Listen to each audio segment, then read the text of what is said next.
যেটা বলতে চাইছিলাম যে নতুন কথা নয়, কিন্তু কিছু কথা গোপন রেখেছিল, আমি সেগুলো প্রকাশ করেছি মাত্র। আমি সেগুলো প্রকাশ করেছি। গোপন কতদিন থাকবে? কেন যে তারা বলেনি এর আগে আমি জানি না। হিন্দু ভাইয়েরাও যে কলমা পড়ে এটা কেন বলেনি আমি জানি না। আপনারা জানেন এটুকুই যে হিন্দু মুসলমান, মুসলমান বলে আল্লাহ আর হিন্দুরা বলে ভগবান। কথা তো একই, কিন্তু না, এ কথা এক নয়। যে আল্লাহ সে ভগবান নয়, যে গড সে আল্লাহ নয়, যে ঈশ্বর সে আল্লাহ নয়। আল্লাহর সাথে কারোর সঙ্গেই মেলানো যাবে না। আল্লাহ শুধু আল্লাহই। সেটা আপনি বোঝেন আর নাই বোঝেন, আমার পাশাপাশি আমার হিন্দু ভাইদের ব্রাহ্মণ ভাই যারা, তারা কিন্তু খুব ভালো বোঝেন। তারা বোঝেন, কারণ তারা যেদিনে পৈতে নিলেন সেদিনে আল্লাহর নাম নিয়ে পৈতে নিয়েছেন। কি পড়েছেন জানেন? অল্লং জ্যৈষ্ঠং শ্রেষ্ঠং পরমং পূর্ণং ব্রহ্মণ ওয়াল্লম আল্লাহ রসুল মোহাম্মদ আকবরস্য আল্লাহ আলম আদাল্লা বুকমেকম ওয়াল্লা বুক নিখতকম। আপনি তো শুধু বলেছেন আল্লাহ, কিন্তু একটা ব্রাহ্মণ ভাই আল্লাহর কতগুলো পদবি দিচ্ছে দেখুন, আল্লাহর কতগুলো টাইটেল দিচ্ছে দেখুন। অল্লং মানে আল্লাহ, জ্যৈষ্ঠং মানে বড়, শ্রেষ্ঠং মানে শ্রেষ্ঠ, পরমং মানে পরম, পূর্ণং মানে সম্পূর্ণ, অল্লম মানে সেই আল্লাহ। আল্লাহ রসুল মোহাম্মদ আকাং, আল্লাহর রসুল হলেন মোহাম্মদ, বরস্য আল্লাহ আলম, কুল কায়নার জন্য, সমূহ সৃষ্টি জগতের জন্য। কোন মোহাম্মদ? আদাল্লা বুক মেকাম, তিনি আব্দুল্লাহর বুকের মানিক মোহাম্মদ। ওয়াল্লা বুক নিখতকম, তিনি ছাড়া কেউ যদি নবীর দাবি করে আমরা ব্রাহ্মণরা তাদের নিপাত করিব। কত ভালো কলমা একটা হিন্দু ব্রাহ্মণ ভাই পড়ে বসে আছে। এটা যদি আগে থেকে প্রচারে থাকতো, যদি আগে থেকে জানানো হতো, তাহলে এত মনে হয় হিন্দু মুসলমানের মধ্যে বিদ্বেষ তৈরি হতো না। বরং এটার উল্টো প্রচার করতে একদল উঠে পড়ে লেগেছে, একদল উঠে পড়ে লেগেছে। মুসলমানরা হিন্দুদের শত্রু, মুসলমানকে তাড়িয়ে হিন্দু রাষ্ট্র কায়েম করব। যখন তাড়ানো যাচ্ছে না রে, তাহলে রাস্তাঘাটে ধরে মব লিঞ্চিং করে শেষ করে দিই। পারবে? মুসলমানকে শেষ করতে পারবে? পারবে না। এরা ছাড়ফুকার জাত, যত টিপবে সেখান থেকে আরো বেশি গজাবে। এদেরকে শেষ করা যাবে না। মুসলমান যদি শেষ হয়েও যায়, যদি মুসলমান ভারত থেকে চলেও যায় বা শেষ হয়ে যায়, এদেশের অশান্তির সীমা থাকবে না। কেন? এটা এই জন্য যে এই ভারতবর্ষে আরো যত মানুষ আছেন, যত ধর্মের মানুষ আছে, তারা প্রত্যেকেই এর নিন্দা করবে, সোচ্চার হয়ে উঠবে। খ্রিস্টানরা বলবে যে মুসলমানের রক্তের ঋণ পরিশোধ করতে পারলে না, যে মুসলমান এই ভারতের জন্য আজাদ করার জন্য সর্বপ্রথম শহীদ হলো মুসলমানেরা। আজও পর্যন্ত আন্দামানে চলে গিয়ে একবার দেখুন, মুসলমানের যাদের ফাঁসি দিয়েছিল, যাদেরকে গলা টিপে মেরে দরিয়ায় সমুদ্রে ফেলে দিয়েছিল, তাদের নামগুলো আজও সেখানে লেখা আছে। যদি মুসলমান ভারতবর্ষ আজাদ করার জন্য বিবিকে বেওয়ার, ছেলেকে এতিম না করত, তাহলে দিল্লির ইন্ডিয়া গেটে 95,345 জন শহীদের নাম লেখা আছে। তার মধ্যে 62%, 62% মুসলিমের নাম পাওয়া গেছে। আজও সেইখানে গেটে নামগুলো লেখা আছে। তাহলে এগুলো থাকতো না, তাহলে মুসলমান ভারতকে আজাদ করেছে। মুসলমানদের অবদানের শেষ তালিকা শেষ হবে না বন্ধু।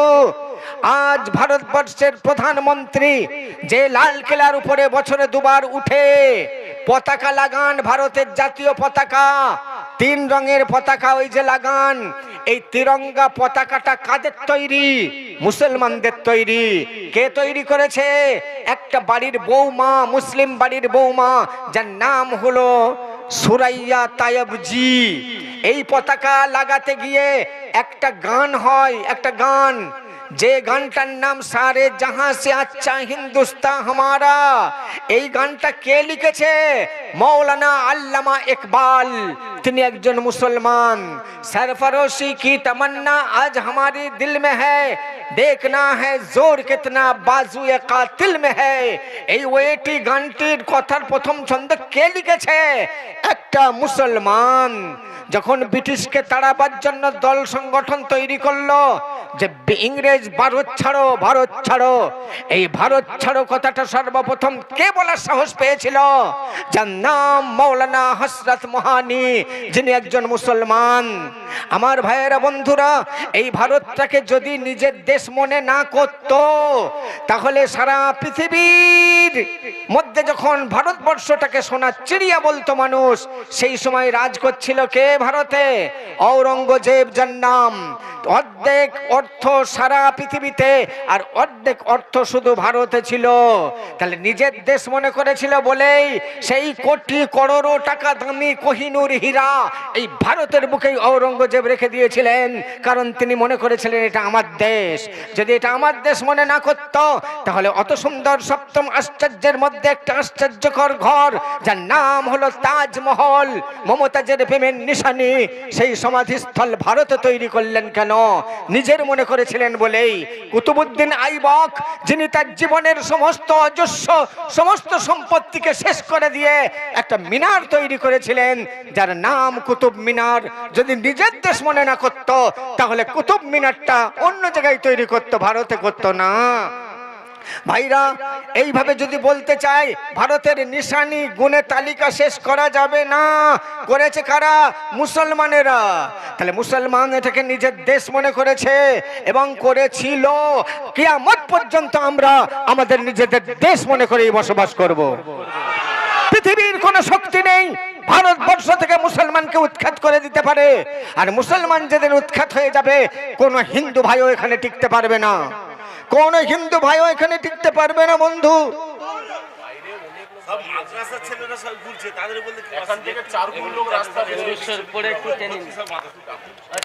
তো তার জন্য আমি কি করব বলুন? মাদ্রাসার ছেলেরা যদি এসে থাকো বাবু, এটা কিন্তু খুবই দৃষ্টিকটু লাগবে। কোন মাদ্রাসার ছেলেরা টুপি মাথায় দিয়ে যদি মেলাই ঘোরো, তোমরা আলেমের বদনাম করছো, তোমরা মাদ্রাসার ছেলেদের বদনাম করছো। আমিও তো একটা মাদ্রাসার ছেলে। আমাকে কমিটির কিছু সদস্য এসে বলছে, হুজুর সব থেকে দুঃখের কথা, মাদ্রাসার ছেলেরা মেলাই ঘুরছে। এটোল জলসা তো এক নাম্বার শ্রোতা তোমরা বাবু। তোমরা এসে সামনে বসবে, তারপরে তোমাদের ভাই ভগ্গরা এসে বসবে। তোমরাই যদি মেলাই ঘরো, তাহলে এই কলেজ পড়া স্কুল পড়া ছেলেরা ওরা কোথায় কি করবে?